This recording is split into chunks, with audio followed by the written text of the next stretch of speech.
morning, choppers. Now, as we know, Siege is just about wrapping up and rolling out of town, but it's never too late to lob a little love at a luscious latecomer. Let's twist again for Siege Spinister. So Spinister's one of those late 80s lads with daft colours and a nominal personality who I'm sure I would have adored if I'd had his original figure as a kid. But I actually didn't even see one until well into my 30s, so it didn't quite have the desired effect. This is not quality stuff. This is a bad toy with a bad gimmick. Bit rude, but I said what I said. But to everyone's surprise and delight, Spinister spun back onto the scene in 2019 to plug a whole heap of different collection holes, righteously rounding off the Siege lineup, doubling the Decepticon double target masters, and stealing the hearts of thousands in his IDW side project boy band. Hasbro, crankcase. Come on.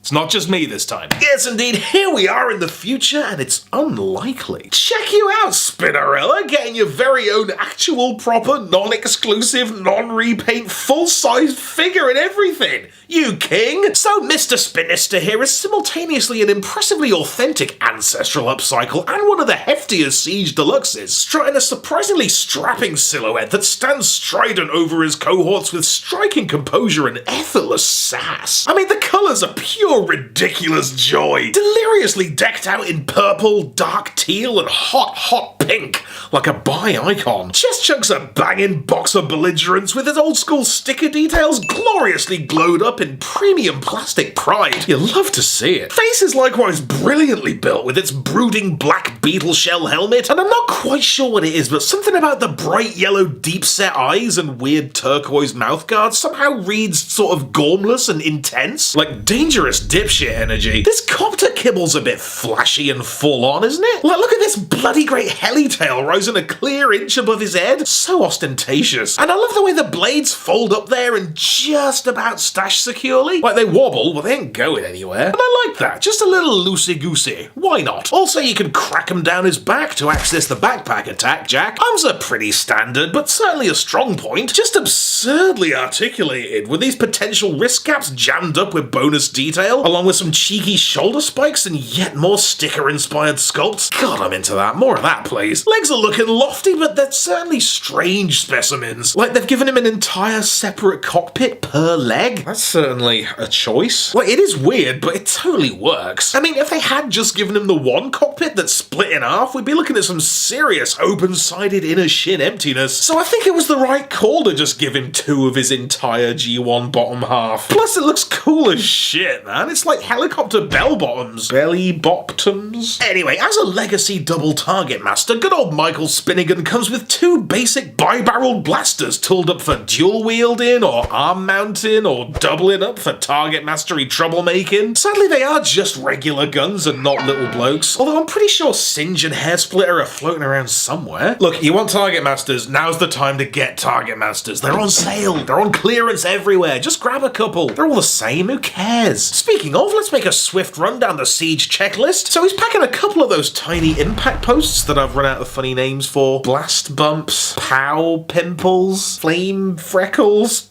Definitely run out of good ones. He's also blessed with the very dregs of the old scuffle scrapes, which is so downplayed at this point, it just looks like aging denim. Aging denim, that's what they call me. And he does seem a little light on the old weapon ports, but turns out he's got like 12 of them. I don't know if that means they're especially well implemented, or if I'm just used to it now. And what do you say we do the old blacklight box code thing real quick? Let me just type in these glyphs and... Spinister? Oh no! They gave up. Oh well, kinda nice to know we all ran out of enthusiasm for that gimmick at the same time. Hasbro and the fandom united at last. But look, you still get a pretty swish desktop wallpaper out of it. A desktop wallpaper of Spinister. As if. So, dude, Spinister's robot mode just friggin' rips. It does everything it needed to, way better than it needed to, both as a heartfelt G1 homage and as a bleeding edge asset to the War for Cybertron squad. It's just absolutely that bitch.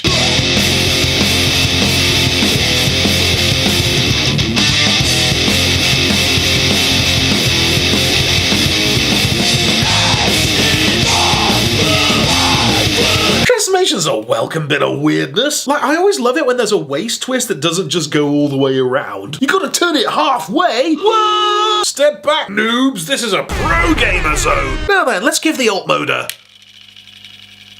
thorough critique. This thing's a total hoot, man. Definitely one of the coolest heli modes I've seen in a long ass time. And a mighty meaty one with this macho military cockpit flanked by weighty wedge wings and a beefy fuselage. All of which manly machismo clashes horribly with the absurd colours. It's just the tastiest kind of hot mess. I love how nonchalant it comes off with the arms just chilling out on the side there. But it is unavoidably odd that he ends up with this whole ass back to front upside down extra cockpit just dangling off his underbelly like an egg sack. It can be kind of tricky to get it to sit up there just right, so you gotta be sure to twist the hip and not just the leg. I just found that out. Still feels a smidge sparse on the old siege sockets. Like, it's got you covered on the wings and on the sides, but the two on his back are all but unusable, and the cockpit's just got the one, just on this cheek. At least it's unique. But no amount of minor missteps could possibly dull the blades of what is a kick-ass copter mode. It looks rad, it feels hefty, rotors go for days, details are some serious shit, it's got landing gear. It just propels old Spinister to the top tier as an irresistible overachiever that walks the line between badass and bananas like an absolute boss. Like, part of what I love about Spinister is that he's got one of the best names in all Transformers, and he just doesn't suit it at all. Like, just the name in isolation, aside from being weapons grade wordplay, the sound of Spinister evokes some kind of creepy crawly cryptid, like some horrible skinny spider spinning a web with its spindly legs. Arachnid should have been called Spinister. Oh look, she's also a helicopter. It's a word that sounds way more horror movie than the flamboyant fuchsia Flashheart who actually owns it, but man does he own it. Spinvincible. And I reckon that just about caps off Siege's dynamite Decepticon detachment. Look at this, we got the classics, we got neglected cartoon extras, we got unlikely returning faces from the waning days of the OG toy line, we got retcon G1 versions of characters from way after G1, and who would have thought that out of all those megastars, the best one of the lot would have been Spinister. I said what I said. So until next time, cheers for watching, don't forget to subscribe and that, and Lord help the mister who comes between me and my Spinister.